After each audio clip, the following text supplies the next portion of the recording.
In today's video, I'm going to teach you how to use the Autocrat script to merge data in Google Docs. To get started, the first thing you need is a Google Sheet with the information you want to merge. This sheet acts as the data source for your documents, so each row usually represents one record, and each column contains a specific type of information. For example, you might have columns for name, email, course, and date. The most important detail here is that your column headings will become the merge fields you connect later, so make sure those headers are clear and consistent.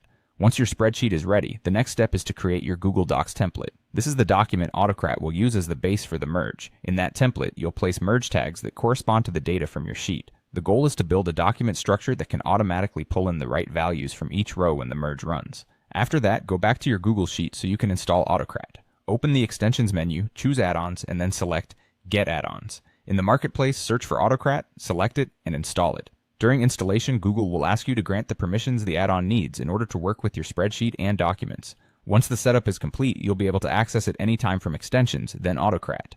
Now you're ready to create a merge job. Open your spreadsheet, go to Extensions, choose Autocrat, and click Open. In the Autocrat sidebar, select New Job. Give the job a descriptive name, something that helps you remember what it's for, like creating certificates or generating letters. Then choose the Google Docs template you created earlier, and click Next to move on. At this stage, Autocrat will display the fields it found in your template. You'll need to match each of those fields to the correct column in your spreadsheet. So for example, a template field like name should be matched to the name column, email to email, course to course, and date to date. Take your time here because accurate matching is what makes the final documents come out correctly. When everything lines up, click Next.